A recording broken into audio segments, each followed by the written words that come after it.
తిరిగి వాక్యాన్ని ధ్యానించుకుందామా?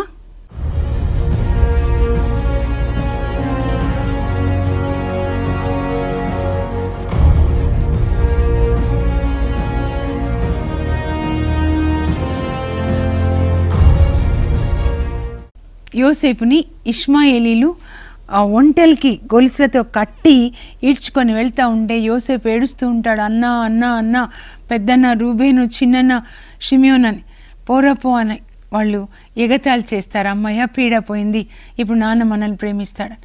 అక్కడ యోసేపు మళ్ళీ ఆయనని బానిసలుగా నిలబెడతారు ఇష్మాయేలీలు, ఆ సంతలో జంతువులను నిలబెట్టినట్లుగా.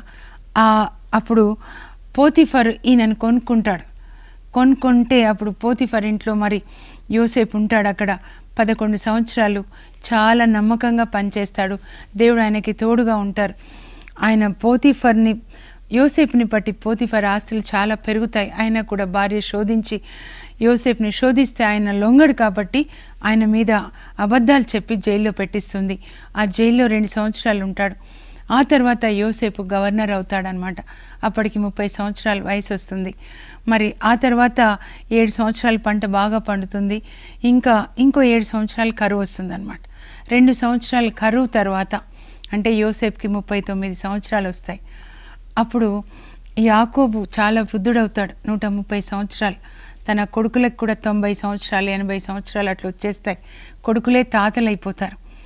అప్పుడు తన కొడుకులను పిలిచి 10 మంది కొడుకులను పిలిచి, కానా దేశంలో కూడా కరువు, ప్రపంచమంతటా కరువు, ఐగుప్తులో ధాన్యం అమ్ముతున్నాడంట గవర్నర్ గారు, అందరు కొని తెచ్చుకుంటున్నారు, మీరు కూడా బస్తాలు తీసుకొని కొన్ని రూకలు తీసుకొని వెళ్ళండి అయ్యా, లేకపోతే మనం పిల్లలు చచ్చిపోతాము, వెళ్ళండి అంటే అలాగే నాన్న అని 10 మంది కొడుకులు బయలుదేరుతారు ఐగుప్తుకి.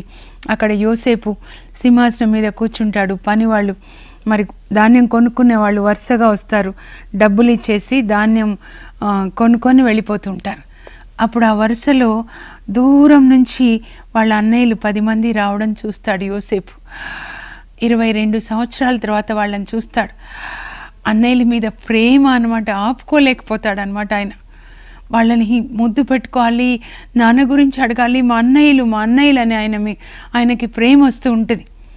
అలా మొదటిసారి రెండోసారి వాళ్ళు వచ్చినప్పుడు ప్రేమ ఆపుకోలేకపోతాడు. అప్పుడు తన భార్యకి రాసి పంపిస్తాడు, వీళ్ళు మా అన్నయ్యలు, వాళ్ళకి మంచి భోజనం తయారు చేయండి, సేవకులకి చెప్తాడు అన్ని అరేంజ్మెంట్స్ చేయండి అని. అన్నీ చేసి వాళ్ళు భోజనానికి కూర్చున్న సమయానికి యోసేపు వెళ్తాడు. వెళ్ళి ఒక్కొక్కరికి వడ్డిస్తూ అడుగుతాడు, మీరు ఎంతమంది? 12 మంది. మరి 10 మంది ఉన్నారు, ఇంకొకరు ఇంట్లో ఉన్నారు, ఇంకొకరు చనిపోయారు. మీ నాన్న బ్రతికే ఉన్నాడా? బ్రతికే ఉన్నాడు. నాన్నకి ఏమైంది, ఉన్నాడా లేదా అని వాళ్ళందరికీ వడ్డిస్తాడు. రెండోసారి వచ్చినప్పుడు చిన్న తమ్ముని కూడా తీసుకొని వస్తారు. అప్పుడు బెంజమిన్కి ఇంకా ఎక్కువ వడ్డిస్తాడు. వాళ్ళు భోంచేసిన తర్వాత భయపడుతూ ఉంటారు, ఏంటి రాజు ఈ గవర్నర్ అంతఃపురానికి తీసుకొని వచ్చి మాకు ఇట్లా వడ్డిస్తున్నాడని భయపడి దూరంగా నిలబడితే యోసేపు ఇంకా సోదర ప్రేమ ఆయన హృదయంలోంచి పొంగి వస్తుంది అనమాట. అప్పుడు వాళ్ళకి చెప్తాడు, మీరు దగ్గరికి రండి, నేను మీ నెత్తురు కండలు పంచుకొని పుట్టిన మీ తమ్ముడు యోసేపుని, అప్పుడు మీరు నన్ను అమ్మేశారు కదా, నేనే ఆ యోసేపుని, రండి అని దగ్గరికి తీసుకొని ఒక్కొక్కరిని ముద్దు పెట్టుకొని వాళ్ళ భుజం మీద తలపెట్టి ఏడుస్తాడనమాట. వాళ్ళు గుర్తుపడతారు, యోసేపు తమ్ముడు అని అందరూ చుట్టుమోగుతారు. ఒక్కొక్కరిని ముద్దు పెట్టుకుంటాడు, ఏడుస్తూ ఉంటాడు. ఎంత పెద్దగా ఏడుస్తాడంటే అంతఃపురంలో అందరికీ వినబడుతుందంట. ఆ చిన్న తమ్ముడిని ప్రత్యేకంగా బెంజమిన్ నా తమ్ముడు, వాళ్ళ అమ్మ గుర్తొస్తుంది అనమాట 22 సంవత్సరాల తర్వాత. అప్పుడు అందరినీ అన్నీ అడుగుతాడు, నాన్న ఎట్లా ఉన్నాడు, ఇంకా నాన్నని తీసుకురండి, నాన్నకు చెప్పండి, నా సంగతి చెప్పి నాన్నని తీసుకొని రండి, కరువు ఇంకా 5 సంవత్సరాలు ఉంటుంది, నాన్నని తీసుకొని రండి అని. అప్పుడు వాళ్ళు ఇంటికి వెళ్తారు. వెళ్ళి నాన్న యోసేపు బ్రతికే ఉన్నాడు, ఐగుప్తులో గవర్నర్ నాన్న, మిమ్మల్ని తొందరగా తీసుకొని రమ్మన్నాడు. 130 సంవత్సరాల వయసులో నా కొడుకు బ్రతికున్నాడు, ఒక్కసారి వాడిని చూసి చనిపోవాలి అని తొందరగా వస్తుంటే వాళ్ళ అన్నయ్యలు నాన్న వస్తున్నాడని యోసేపుకి తెలియగానే ఉండలేక అంతఃపురంలో తన రథం తీసుకొని ఎదురు వెళ్తాడు. వెళ్ళి నాన్న ఉన్న స్థలానికి, అంటే నాన్న ఉన్నటువంటి ఆ రథం దగ్గరికి వెళ్ళి నాన్నని కౌగిలించుకొని నాన్న తల మీద ఆయన కూడా భుజం మీద తలపెట్టి ఏడుస్తాడు. యాకోబు ఏడుస్తాడు, నేను ఒక్కసారి చూసి చనిపోదాం అనుకున్నాను, నాకు ఇంకా చాలా అయ్యా, నేను చనిపోతాను. లేదు నాన్న, నేను బాగా చూసుకోవాలి, చూడు నేను ఐగుప్తులో గవర్నర్ అయ్యాను అని వాళ్ళ అన్నయ్యల్ని ఒక 5గురిని రాజు దగ్గర తీసుకెళ్తాడు. నాన్న రాజుకు చూపిస్తాను నాన్న నేను అని చెప్తాడు.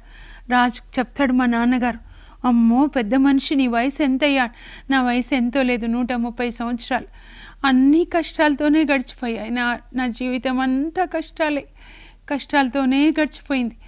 కానీ మా తాత ముత్తాతలు ఇంకా ఎక్కువే బ్రతికారు. నన్ను దీవించయ్యా అంటాడు ఫరో రాజుని దీవిస్తాడు. అప్పుడు మీరు ఎక్కడ ఉంటారంటే గోషెన్ పట్టణం ఇచ్చేస్తాడు. ఎందుకంటే వాళ్ళు చాలామంది ఉంటారు, పిల్లలు 70 మంది మగ పిల్లలు అందరు కలిసి చాలామంది గోషెన్ పట్టణంలో ఉంటారు. యోసేపు వాళ్ళందరినీ చక్కగా చూసుకుంటాడు. యోసేపు చనిపోయే టైం వచ్చేస్తుంది, వాళ్ళందరూ బాగానే ఉంటారు. అన్నయ్యల కంటే ముందు ఈయన చనిపోతాడు 110 సంవత్సరాల వయసులో. వాళ్ళకి చాలా భయం వేస్తుంది. వాళ్ళ నాన్న కూడా చనిపోయినప్పుడు వీళ్ళందరూ సమాధి చేసిన తర్వాత, నాన్న చనిపోయాడు, మనల్ని ఏమైనా కక్ష తీర్చుకుంటాడేమో యోసేపు, మమ్మల్ని మన్నించి యోసేపు, మేము నిన్ను అట్లా అమ్మేశాము, ఇష్మాయిల్కి అమ్మేశాము, వాళ్ళైతే నిన్ను ఒంటెకి కట్టేసి ఈడ్చుకొని పోయారు, అప్పుడు అన్నా అంటే కూడా మేము అస్సలు నిన్ను మన్నించలేదు, మన్నించు అంటే యోసేపు ఏడుస్తాడు.